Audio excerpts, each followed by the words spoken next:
Eh bien, toujours pour ces 24 heures moto en direct avec Christophe Guyot. Christophe, un petit résumé de votre première partie de course.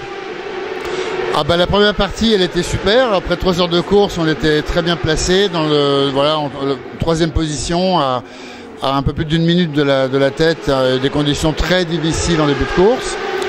Et puis une double chute de Louis Rossi. Chute très pénalisante parce que beaucoup de casse, bras oscillants, amortisseurs, bracelets, réservoirs, carénage.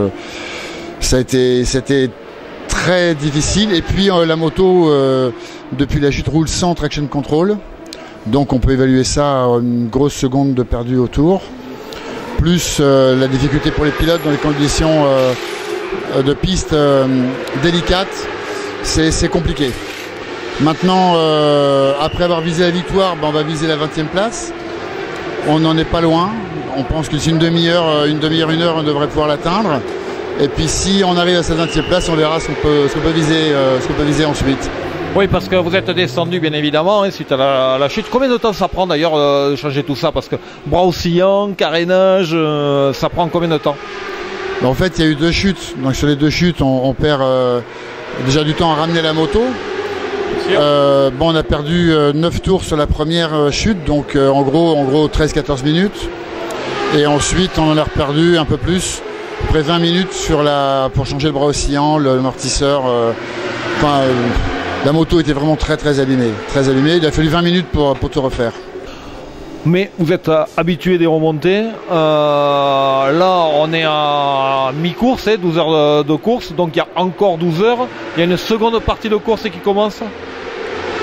Complètement. Après, c'est vrai qu'on part de loin. Beaucoup sont tombés, y compris d'ailleurs la moto tête, la 11. Sauf qu'elle, elle repasse même pas par les stands et nous, on fait des tonneaux. Donc là, après, il y a un facteur chance qui est en tenue de compte. On est plus chanceux que la 7, cela dit, parce que c'est carrément un pilote qui s'est cassé la clavicule. Ça fait partie de la cause d'endurance, c'est ce qui fait sa saveur, ce qui fait qu'on est tous un peu maso, mais non, je crois que pour l'instant on a tous le moral, on a envie d'aller au bout, et puis de marquer des points et de jouer le championnat, parce que dans la course, rien n'est jamais perdu. Alors, le traction control, tu as dit que ça faisait une seconde au tour. Moi, je pensais que c'était plus un problème de confort et de fatigue du pilote, mais ça intervient quand même, surtout plus la piste va être humide, plus ça intervient. Alors déjà, intrinsèquement, c'est peut-être pas... sur terrain chaud, piste non glissante, c'est moins d'une seconde, mais il y a quand même un écart, parce que faut imaginer qu'il y a 220 chevaux. 220 chevaux, quand vous êtes sur l'angle, c'est un bâton de dynamite. Et en ligne droite, la moto elle se lève tout le temps. En 4e, ça se cabre. Et donc le pilote est obligé de faire très attention. Alors il perd plus d'une seconde là, parce que d'une part, la moto est plus difficile à maîtriser. Il faut qu'il gère aussi sa fatigue, parce que là il y a comme 35 tours à faire. Donc s'il commence à attaquer comme un fou sur 15 ou 20 tours, il ne pourra pas aller au bout. Voilà, là on sait tout ce que c'est que le traction control maintenant. On va parler un petit peu d'avenir maintenant. Le championnat est long, mais il va s'arrêter finalement pendant l'été, et pour repartir sur une nouvelle formule avec une ouverture au bol d'or.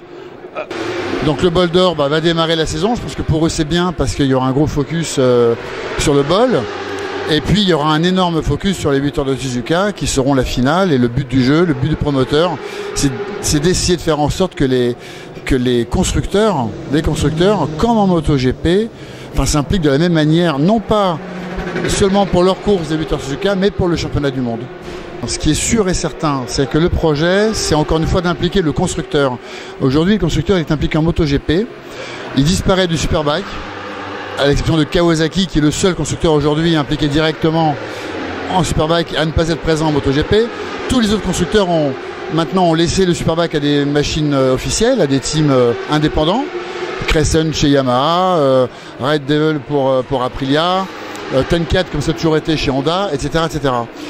Et le constructeur est directement présent en MotoGP. Pour ce qui est de l'endurance, le souhait du promoteur, vu que c'est un championnat différent, des motos différentes, c'est que le constructeur s'implique en endurance directement aussi. Donc, alors qu'aujourd'hui, c'est vrai qu'ils profitent du fait que le constructeur s'est impliqué sur les 8 heures de Suzuka, sur leur course. Donc le fait de décaler le championnat, enfin de placer la finale à Suzuka, le message du promoteur est très fort à l'égard des constructeurs. C'est votre course, elle est super, on va y attacher beaucoup d'importance, mais nous ce qui nous intéresse c'est le championnat et on fera tout pour que le championnat soit plus fort, soit plus important pour vous que la seule course des 8 heures de Suzuka. Et voilà, c'était la réponse de Christophe Guyot du GMT.